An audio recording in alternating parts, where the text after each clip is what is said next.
Nell'ambito del Mandorlo in Fiore 2026, in programma ad Agrigento fino a domenica 15 marzo, ieri innanzi al Tempio della Concordia è stato acceso il tripode dell'amicizia, testimoniando e rilanciando i valori della pace, dell'unione tra i popoli, temi conduttori dell'evento.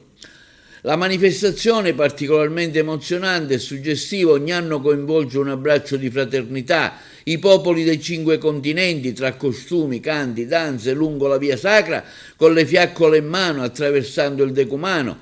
La cerimonia del tripode ha ufficialmente inaugurato il 68° Festival internazionale del folklore, al quale hanno partecipato i gruppi provenienti da Bulgaria, Colombia, Croazia, Georgia, Kosovo, Macedonia, Malta, Messico, Romania, Perù, Serbia, Ucraina e Ungheria.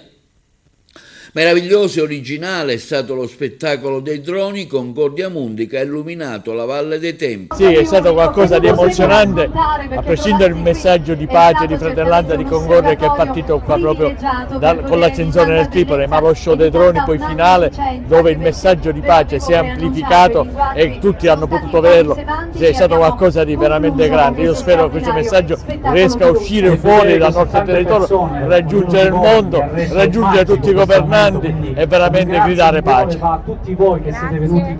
Avevamo promesso un'edizione strepitosa, vedere la gente con le lacrime agli occhi, l'emozione di questa sera credo che resterà veramente nei cuori di tutti, qualcosa di mai visto ad Agrigento, mai visto in Sicilia, un mare di gente che ha salutato, che ha battezzato questa cerimonia che sia il vero inizio della manifestazione, una cerimonia alla quale abbiamo sempre dato il massimo dell'importanza e quest'anno appunto per esaltare la tradizione di pace che ogni anno parte da Agrigento.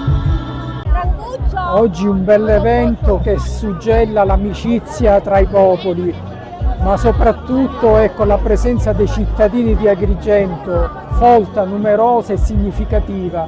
Anche questo è sintomatico di come non ci siano confini tra i popoli, non ci siano divisioni, ma tutti quanti in questa settimana in cui si festeggia il Mandorlo in Fiore, dico, siamo tutti uniti verso un'unica direzione, e cioè quella fiaccola della pace, dell'amicizia che continua ad ardere, e per noi da Agrigento lanciamo questo messaggio non solo simbolico ma significativo. Cioè, Agrigento e tutta la sua provincia è proiettata su questi sentimenti di fratellanza, di solidarietà, di pace, e soprattutto in questo particolare momento di tensioni geopolitiche, oggi Agrigento testimonia questi sani principi.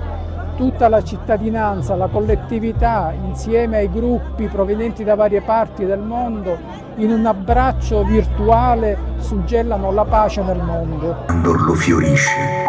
Così la primavera annuncia il suo ritorno e la nostra terra rinnova il suo rito antico. Ricordare che la vita trova sempre la forza di rinascere.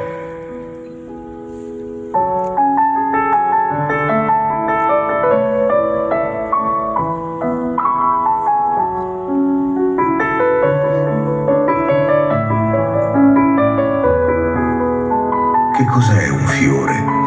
Se non una promessa che prende forma. È l'invisibile che si affida alla luce. Non è fragilità, ma compimento.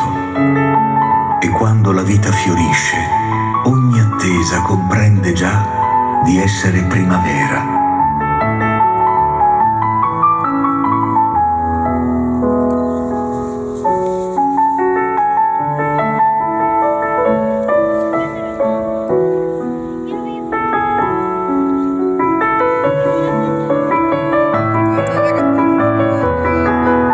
C'era un tempo in cui bastava un soffio per dissolvere i confini. Da bambini offrivamo all'aria ciò che tenevamo tra le mani, lasciando che fosse il vento a scriverne la rotta. Non era leggerezza, era una forma antica di fiducia